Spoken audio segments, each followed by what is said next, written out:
you guys. Thank you so much for joining us today on Katie's webinar on teaching strategies for Lash educators. So we're having a few technical difficulties this morning. So hopefully you guys can see the slides okay. If at any point you guys are unable to see the slide, just feel free to comment in the chat box. I'll be monitoring the chat box, and then we're going to save all of the questions for the end of the presentation, so Katie can have a chance to answer everyone all at once at the end. So I will let Katie go ahead and get started. She is our Lash educator from our Florida area. So you can go ahead and take it away, Katie. Sounds good. Hi, everybody. Thanks for coming to the webinar today. So today we're going to be talking about 10 teaching strategies for Lash educators. So if you guys are here, you probably are teaching your own Lash courses and are kind of looking for a little bit of guidance on how to go about it. So you came to the right place.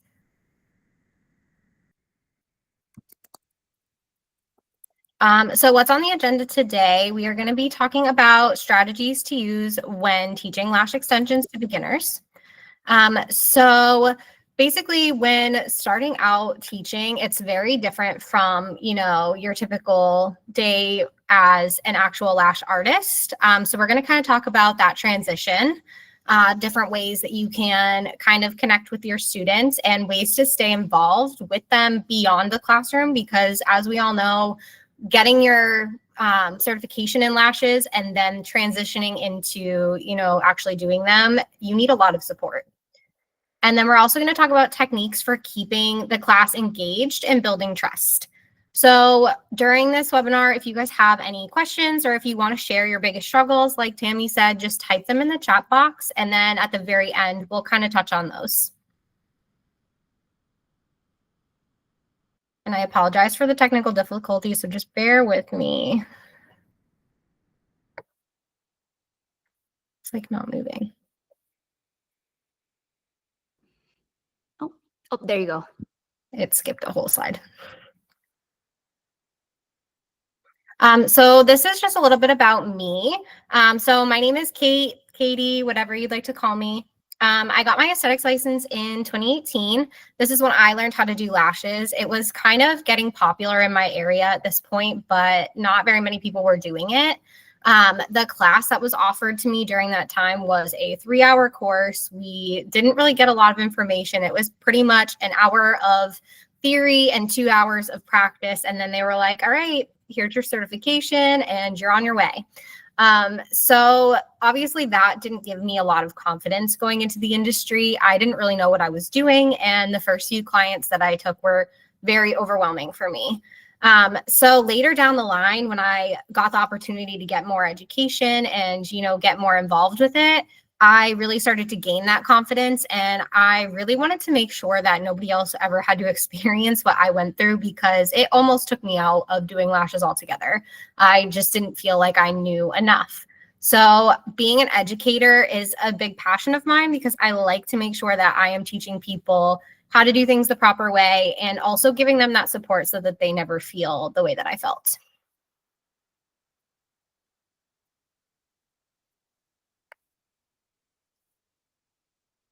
So the next slide just goes over a little bit of the things that we're going to talk about. So we're going to talk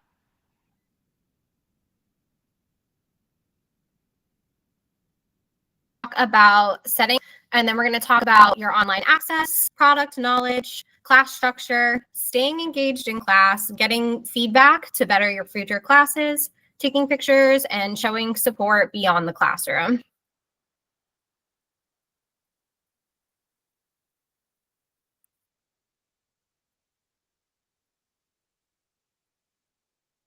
Oh my gosh, sorry guys.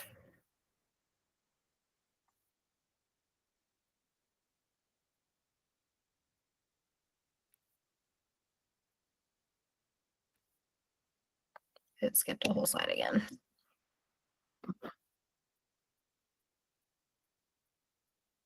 So first up, we have setting up for success. So the most important thing when you're starting a new class is the introductions. So making sure that you're getting to know each other. That's how you're going to establish that trust, establish that relationship.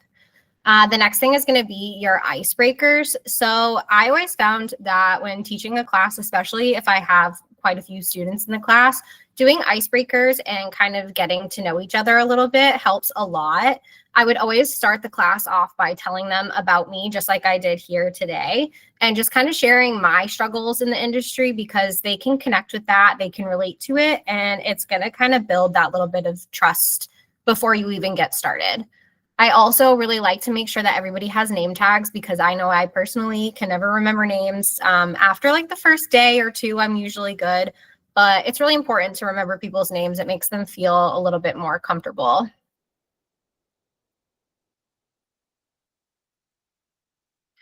So number two, we're going to talk about online access. So once you've kind of gotten the class to get to know each other, we're all set up. Now we need to get our online access. So we have videos and a training manual available for your students.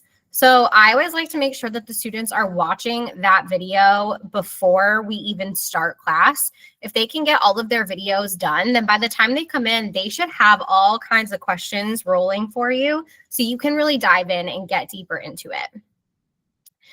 The training manual is a great resource to have. If they ever have any questions and they're at home and let's say like they can't get a hold of you, they can always refer back to that training manual. It's also great for printouts because there are things like processing times if you're teaching a lash lift, or if you're talking about extensions, it talks about the humidity levels and how to tell with their hygrometer what the humidity levels are. So that's also a great option for them. I also find a lot of people refer back to the manual when it comes to lash styling, or if they're having a hard time understanding why their adhesive isn't working, things like that, the manual is a great resource.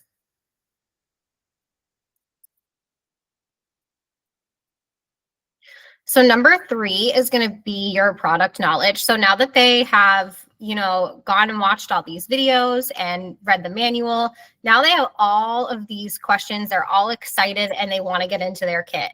So in the kits, we have so many different things and every brand has different product. So it's important to make sure that when you're teaching a specific product, you're teaching them what they need to know about each individual thing. So for example, in our kits, we do have 3 different types of lash extensions. So we have the plush, we have the runway, and then we have our flat. So each of those are made of different materials, and that's something that's important for them to know about. So you want to make sure you're going into that and breaking down each product. And then another thing that I always found was really useful was letting them try out different tweezers because every lash artist has their own, preference for what kinds of tweezers that we're using. And I personally like to use one of each. I like a little pointy tweezer to isolate and I like a curved tweezer to place, but everybody is going to be different. So they can maybe share their tweezers and see which ones fit them best.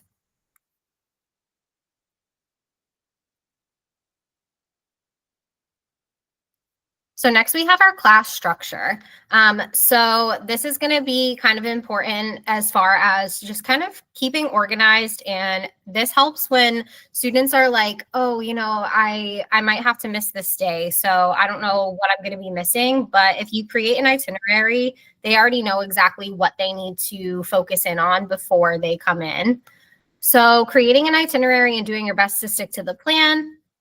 Very important, again, so that they can kind of refer back to it. Using a combination of theory and hands-on lessons to reinforce the information. I know personally for myself, you can talk to me and tell me things until you're blue in the face, but I am not going to kind of commit that to memory until I've had a chance to get my hands in it and actually do it. Everybody's going to be a little bit different with that. Another thing I always like to do is have a parking lot for questions. So basically, I had a whiteboard in my room that was specifically just made for questions. And if they had a question that was like not urgent, but that they wanted answered by the end of the day, I would say, okay, go ahead and put this on your parking lot, and then we will talk about it before we leave class. And I would dedicate like the last half hour of class to just parking lot questions. This is going to help to reinforce all of the information that they got. It also is going to give them a little bit more confidence because sometimes people are too afraid to come to you and be like, hey, I have a question. So putting it up on the board, sometimes they just feel a little bit, less nervous to do that. And then delivering information in different forms to cater to different learning styles. So I'm sure we've all kind of heard of the different learning styles and how, everybody takes information in different ways. So kind of like I mentioned before, I really prefer to get my hands dirty. That's kind of how I learn. But some people really do need a combination of a few different things. Some people need to see it in writing. Some people need to hear it. So it really is just different, kind of depends on your different learning styles. So being able to deliver the information in those different ways, make sure that every student is included.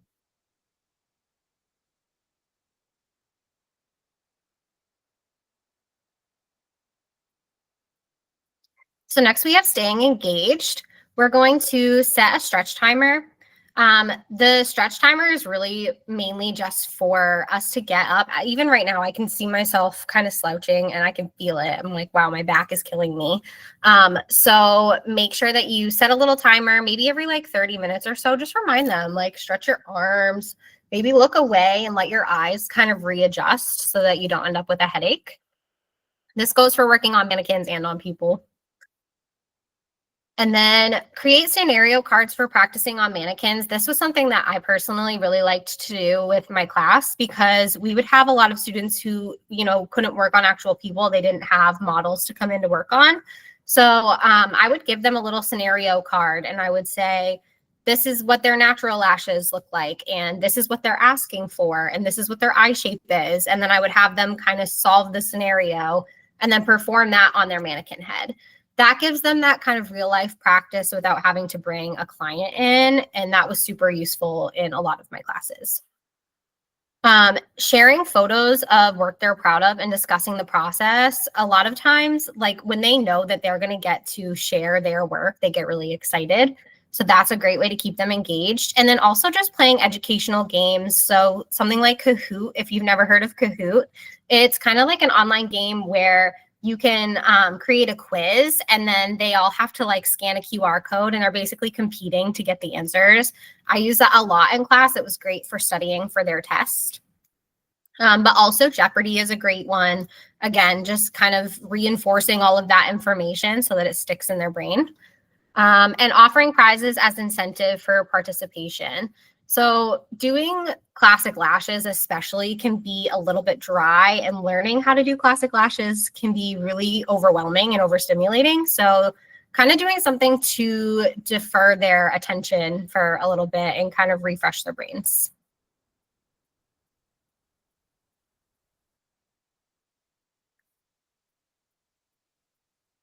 So next we have getting feedback. Getting feedback is huge, and sometimes it can be a little bit scary, right? Because you just don't know. Like it's hard to ask people like, what do you think of me? Or what did you think of my class? Especially when your class is, your passion.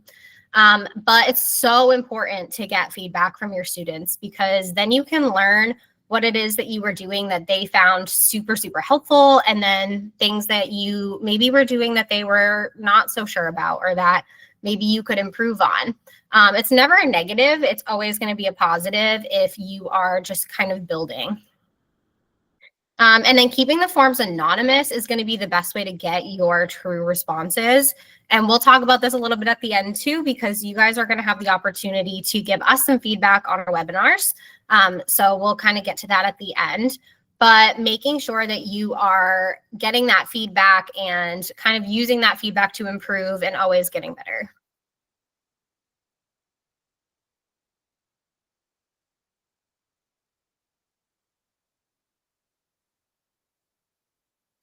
So next up, we have taking photos. This is something that I found my students personally really loved. They loved to be featured on our Instagram page. That was like really exciting for them.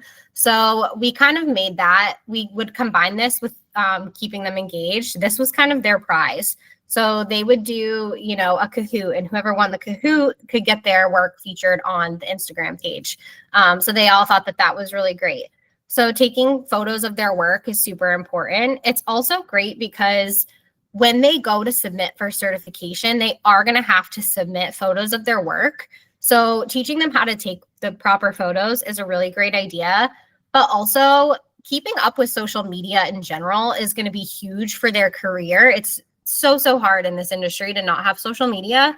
So teaching them how to take really nice, high quality pictures of their work that they can share with their clientele is a really great option.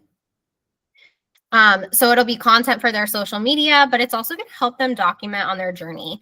A lot of them are going to be like, ooh, well, my first set was like really not that good and I don't want to take a picture. But I always remind them it's all about the journey. You're going to look back at that first set and you're going to compare it to your set like 4 weeks from now. And you're going to be like, wow, I've improved so much. And that's really going to help them to build that confidence. So I always encourage them, take those photos, take your videos before and afters. You know, we all start somewhere and this kind of helps us along on our journey. And I like to show them photos of my work too, because I still have the photos in my phone of when I did my very first set outside of class, and I can see all of the mistakes, and I'll pull up that photo and I'll actually zoom in up on the big screen and I'll say, all right, so let's critique my work. Let's look at, you know, what I did. What were my mistakes? What could I have done better to improve this set? A lot of times seeing that, you know, you also started in a place where you were struggling and you worked up to where you are now will help them build that confidence as well.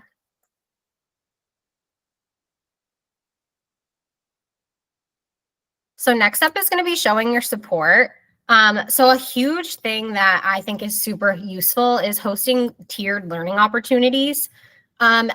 If you've ever had a class that you've been in where you go in as a beginner and there are people in the class, like let's take Spanish, for example. When I went into Spanish class in college, I had taken 3 years of Spanish in high school, but my senior year I skipped. And going into a Spanish class in college and everybody was fluently speaking Spanish and I had no idea what was going on. I don't know if anybody can relate to that, but that's kind of the vibe that I would feel people would be getting if they are beginner at lashes and they're coming into a class with people who have been doing lashes for forever, right? It's a little intimidating. So I would say offering those tiered learning opportunities. So offer beginner courses where they can learn their classic lashes or they can learn their lash lifts, and then offer intermediate courses. So for the people who maybe have done lashes before, but they need to get this certification instead. So now they have the opportunity to, you know, take this class and do another classic class. So they've already been introduced, but they just need to perfect their skills.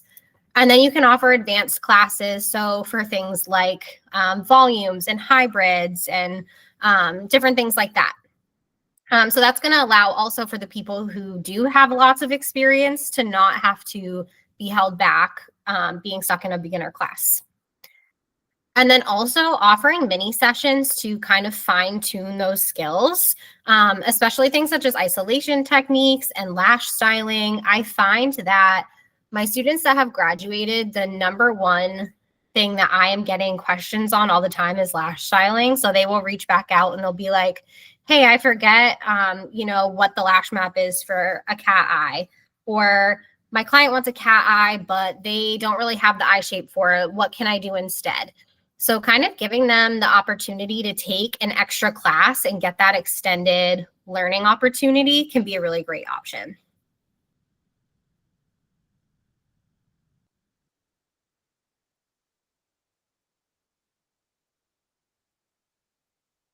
So next up, we have support beyond the classroom.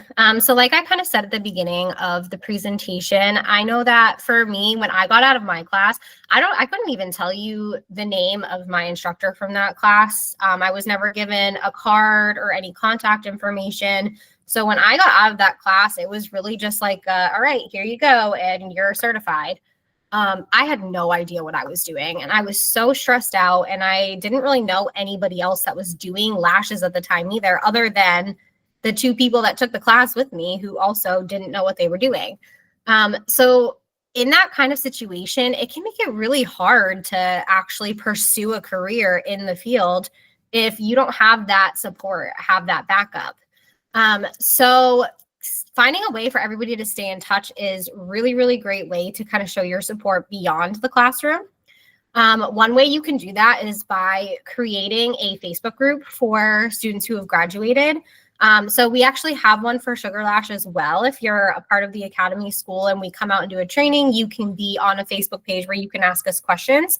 Same kind of concept. You want to make sure that you're creating a safe space where they can go on and they can even interact with each other. So they could say, hey guys, I had a client today and we had this situation. What could I have done to improve? Or they could share photos of their work and say, hey guys, help me decide, like, is this the right lash map for this client, or should I change it up at their fill? All different things like that. So Facebook groups are great. You can also use Google Chat or Instagram. Anything like that is going to be great. Also, following up on social media is going to be huge. I always made sure once they were graduated and moved on from the school, I would make sure to find them on Instagram so that I could share their work. As we all know, networking in this industry is huge. It's very important. So I would always make sure to share their work with, my network. If they were looking for a job, I would hook them up with people who I know and be like, hey, this was one of my students. This is her work. And then follow up on social media.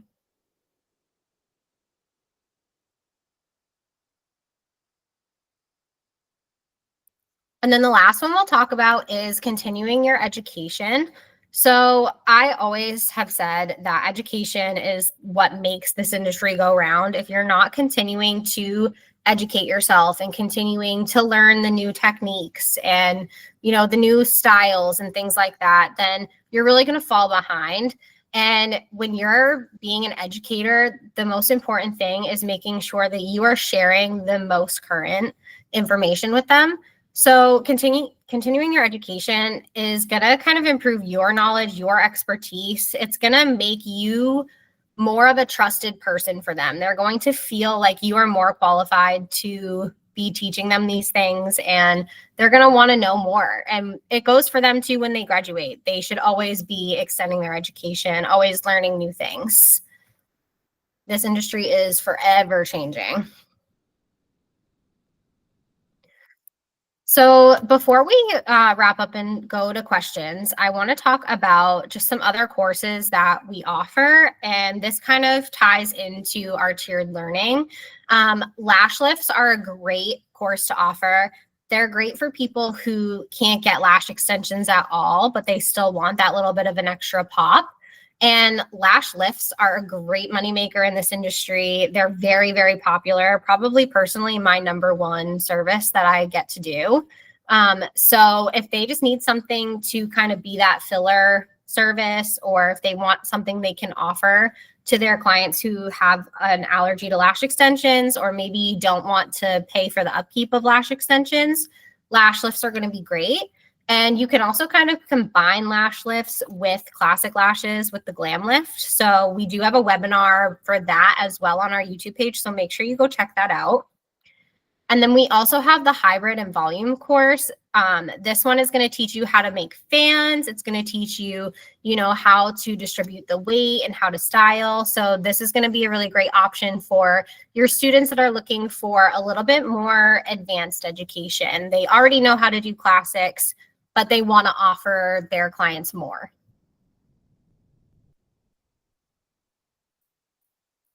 And there are tons of other courses on there as well. There's a lash styling course, there's brow lamination. So make sure you guys go and check out the website for the education.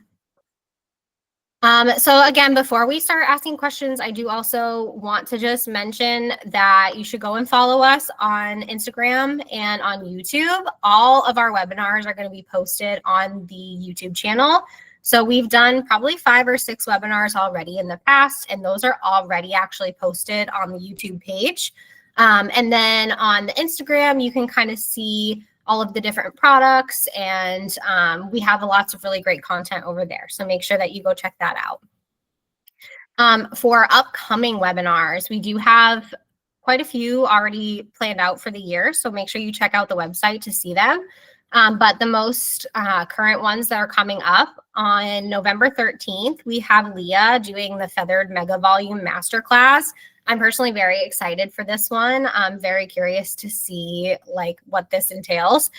So make sure you go ahead and register for that one. This is for advanced lash artists. So if you're more of a beginner, then just make sure that you check out the other webinars first. And then we have the holiday glam for every client with Irene. That is going to be on December 3rd. That one's going to be really fun, really like Christmassy themed, New Year's themed. So that's going to be a really good time. That's going to be for more intermediate to advanced. So again, people who already kind of know how to do classics and things like that, and you're just looking for more ways to style and more ways to kind of vamp up your looks. Okay, so now is going to be a great time to ask any questions. And then if you need to contact me ever, you can reach out to me at my email, which is right here. And I'd love it if you would scan the QR code and go ahead and leave us a little feedback on what we can do to improve and what you loved.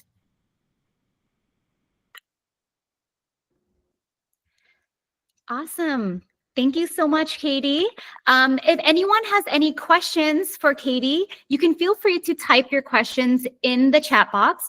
Otherwise, Katie's email was listed there, katie@sugarlashpro.com. You're welcome to reach out to her directly with any questions about education, technical skills, products, anything at all. You're welcome to reach out to her. Otherwise, if you did get a scan the QR code, we are looking for upcoming webinar ideas for the new year. So please share your ideas with us. But if you do have questions, feel free to type it in the chat box. We'll give everyone kind of a couple of minutes here before we close up. No questions is always a good thing too, at least. It lets us know that the presentation was nice and clear, and hopefully no one has any struggles and challenges that they need advice to overcome. Katie Carmela has asked, can we still do lash lifts in India?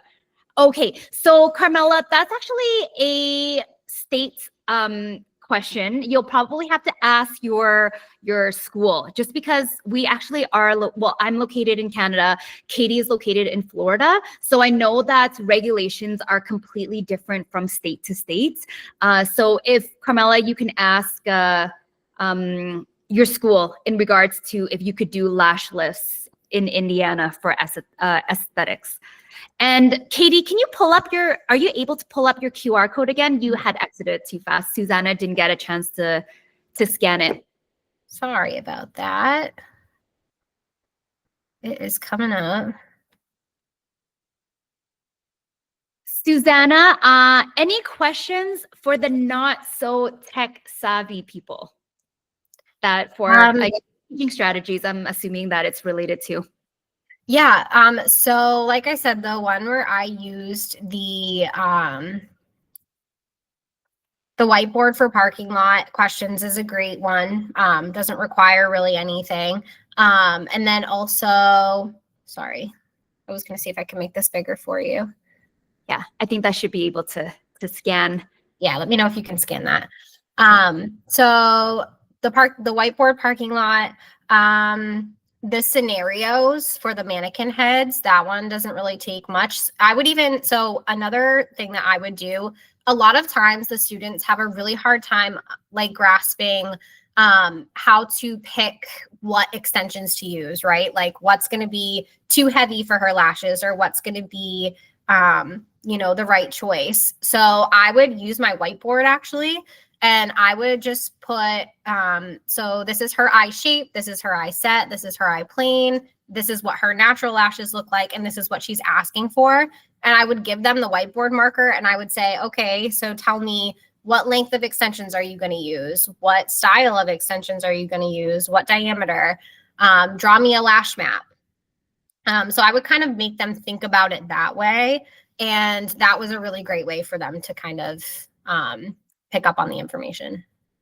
Yeah, and to piggyback off of what Katie said too, Susanna, I'll admit I'm also not very tech savvy. So traditionally what I used to do a couple of years ago was I actually just, exactly like Katie said, I used the whiteboard there's nothing wrong with, doing things physically on a piece of paper as well. So a cool and fun assignment for your classrooms, perhaps they might want to do style mapping ideas on a traditional piece of paper where you can have a printout of, different eye shapes, and they can just take their pen or pencil and just draw out the map on the actual piece of paper as well. In our class, we don't really use too much technology besides to showcase our presentations. A lot of the hands-on practice, it's all on mannequin heads or just on live models. So you don't really have to be tech savvy in order to elevate your lash training in the classroom. Awesome. Do we have any other questions? All right. Well, thank you so much, everyone, for joining. This webinar will be recorded and will be posted on our YouTube. So if your colleagues or your students want to watch the webinar, if they're aspiring educators, they are welcome to log on to our YouTube. It should be uploaded in the next couple of days. But otherwise, if you ever need to refer back, it also will be on there as well, along with all of our previous webinars. Thank you so much, everyone. Thanks, guys. Have a great rest of your week. Thanks, Katie.